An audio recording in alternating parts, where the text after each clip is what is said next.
Selamat siang. Gue mau bahas review European League. Video ini akan langsung diupload. Gue rekam langsung upload, jadi ntar lagi kalian bisa lihat. Sebelumnya untuk para kolektor korek fans anti kardus, sekarang lagi diskon lagi. Bisa dipesan di linknya ada di bio gue di Instagram atau di Instagramnya AFK. Oke, di situ kalian bisa, masih ada beberapa ratus, kalau itu 100 lebih lah. Kalau itu udah habis, selesai, udah berapa ratus terjual, nggak akan bikin lagi. Oke. Kemarin ada berapa banyak match, tapi gue mau bahas 3. Kenapa gue bahas 3? Karena gue hanya nonton 3, yaitu MU, terus Ajax dan Arsenal. Orang suka bilang ya nonton streaming di mana. Streaming mah gampang banget di video.com ya, iklan ya. Video.com kalian bisa nonton semua match. Dan kalau gue pakai First Media IndiHome itu ada Champions TV bisa juga. Jadi nggak ada alasan untuk illegal streaming ya. Gue mulai dari Ajax. Kenapa Ajax keteteran dan kemarin layak kalah walaupun mereka lebih menguasai ball possession, tapi Getafe bermain high press seperti yang mereka lakukan lawan Barcelona pun. Getafe ini bukan tim receh ya. Mereka ranking 3 walaupun gue melihat mereka antar akan ngedrop. Mereka ranking 3 karena kompetitornya ya nggak konsisten. Valencia, Sevilla, Atletico Madrid. Tapi gue tidak yakin Getafe akan konsisten di ranking 3. Feeling gue mereka akan ngedrop ke ya 5-6 lah, sesuai dengan kapasitasnya, which is not bad. Satu hal yang kalian harus tahu, bermain bagus, bermain indah itu butuh pemain yang bisa menjalankan itu.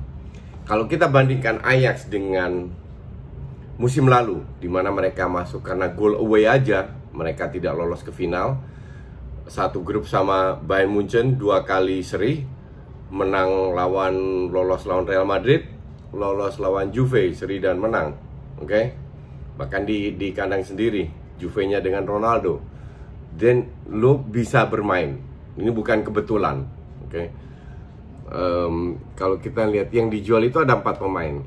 Lasse Schöne, Frenkie de Jong, Matthijs de Ligt, dan Kasper Dolberg. Kasper Dolberg nggak gue hitung karena dia jarang main juga. Oke. Praktis ada 3 pemain inti tim musim lalu. Harusnya nggak masalah dong, ya kan?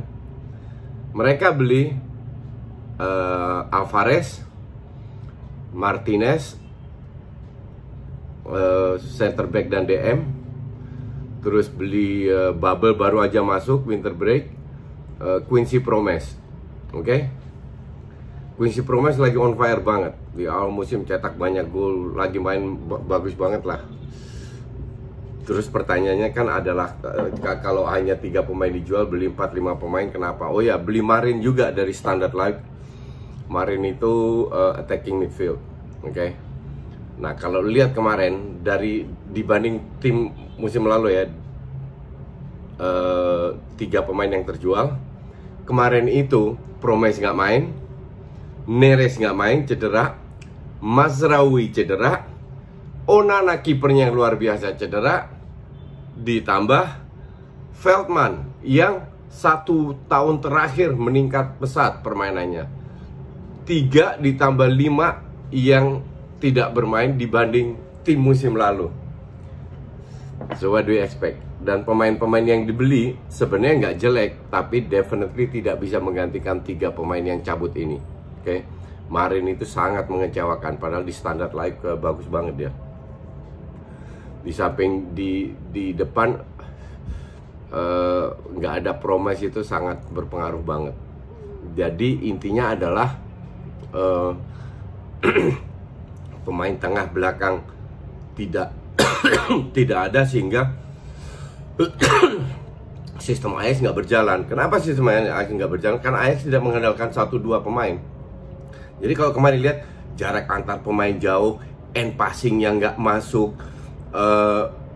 Ziyech kemarin main di nomor 10, biasanya dari kanan sangat bisa bekerja sama dengan Mazraoui. Des sebagai back kanan juga so-so, nyerang oke, defense nggak terlalu, tapi ini anak masih muda, masih butuh jam terbang. Itulah yang membuat Ajax tidak perform. Mereka harus bekerja keras. Bahkan di Liga Belanda pun, di Eredivisie pun naik turun performanya. Mereka harus bekerja keras lagi untuk bisa menghilangkan kekalahan 2-0 ini. Gue sih tidak yakin. Oke? Terus kita bahas MU. MU kemarin bermain. MU itu setengahnya lapis, ya nggak bisa dibilang lapis 2 juga sih. Setengahnya pemain cadangan lah, karena pemain cadangan yang kerap kali juga bermain di tim inti sebagai subs ya.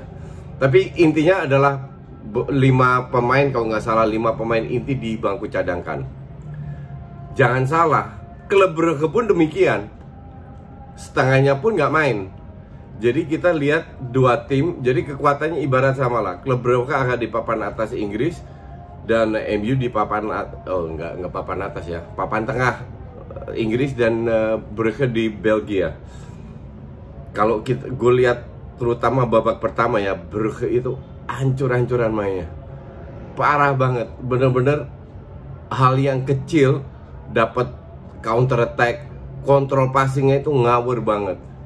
Dan yang lebih parah lagi, gue tidak lihat MU yang bisa membangun serangan pada saat mereka lawan Chelsea. Yang gue puji di DPI juga, di YouTube gue juga, bahwa mereka memiliki kemampuan sangat bagus. Tidak ada Bruno Fernandes, itu ngaruh banget. Bruno Fernandes otaknya, walaupun mata bermain, tapi kemarin itu nggak banget ya, asli nggak banget. Mainnya jelek banget. Dan gue nge-tweet kan, banyak fans MU pun juga mengakui bahwa kemarin itu mainnya jelek banget. Di luar skor 1-1 untuk gue sih nggak penting, karena untuk gue MU pasti lolos. Ini Brugge terlalu lemah lah. Di samping itu, ini yang membuat Ole, ya gue kesian juga sama Ole ya, pusing kepala. Kalau lu udah punya pakem, ini pemain kan latihannya bareng, everyday grup ini, tidak terlalu bermain pengaruh, oke. Tapi kan at least lu tahu filosofinya. Cuman kalau lu passing aja salah, terutama yang namanya Lingard ya. Gue lihat berapa kali juga Pereira itu sering jadi starter. Gue nggak habis pikir. William juga nggak terlalu banyak pemain yang out of form lah. Beruntung Brugge-nya katrok, kalau nggak udah kalah banyak nih. Ini yang membuat Ole pusing kepala kalau sana ada yang cedera atau suspend apa. Jadi pelapisnya itu di atas kertas nggak terlalu buruk, tapi mereka nggak tahu, atau mereka nggak paham atau gimana, gue nggak ngerti lah.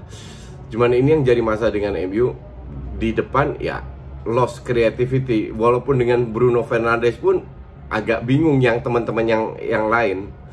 Jadi mereka juga nggak mendapatkan banyak peluang menguasai bola. Iya, di babak kedua Brugge sudah agak bagusan, terutama pada saat Ruud Vormer masuk. Ruud Vormer itu kaptennya ya, baru mulai agak berkembang, baru ada leadernya di lapangan, baru kelihatan bahwa Brugge bisa menjadi ancaman. Tapi kalau MU turun dengan full squad nanti di rumah, atau lebih banyak pemain inti, terutama Bruno Fernandes lah, itu mereka telan klub Brugge ini. Nah, terakhir Arsenal untuk ketiga kalinya clean sheet, back to back menang. Dan berkali-kali gue bilang, untuk para hatersnya Arsenal, orang kan bilang, ya 7 kali beruntun seri, track recordnya jelek. Oke, that's okay, nggak ada masalah, karena kami bukan kardus.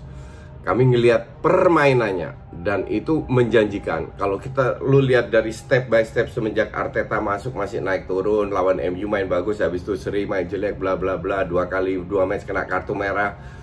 Tapi definitely ada peningkatan dari permainan. Dan bahkan kemarin tanpa PP kemarin sebagai subs main bagus lagi ya. Di match terakhir tanpa Özil, tanpa Torreira, siapa lagi itu yang nggak main. Jadi ada beberapa pemain yang nggak bermain solid seperti biasa. Mereka bisa menjalankan apa yang diinginkan oleh Arteta. Olympiakos itu kan lebih pemainnya kenceng-kenceng, lebih counter attack. Mereka mendapatkan 1-2 peluang, nggak terlalu banyak. Tapi secara overall dari sisi permainan, ball possession, penyerangan, Arsenal layak menang. Sayangnya cuma 1 gol, dan beruntung Lacazette 2 kali beruntun cetak gol. Walaupun dia dapat peluang besar sekali, dia syuting ke samping. Tapi intinya Arsenal sudah on the way back. Oke, dan permainan ini akan meningkat. Kalau lawan Everton bisa menang dan main bagus, percaya diri meningkat. Itu yang penting dalam sebuah tim kalau mendapatkan pelatih baru. Beda dengan tim sebelah ya, yang mengandalkan bertahan doang, defense doang. Nah, itulah efeknya pelatih baru, tidak hanya jangka pendek tapi juga jangka panjang, dan itu ditunjukkan oleh Arteta. Lu boleh suka nggak suka, faktanya walaupun tidak selalu menang, pasti ketemu tim besar ada kehilangan poin atau mungkin bisa menang juga. Tapi intinya prospeknya itu sangat bagus di Arsenal, dan juga Arteta bisa membuat pemain yang bermain buruk menjadi bagus. Contoh Mustafi, Pepe, Maitland-Niles, Granit Xhaka, itu performanya jauh lebih bagus sekarang. Oke, jadi sebagai fans Arsenal jangan itu ya, tetap senang dan tetap semangat. See you.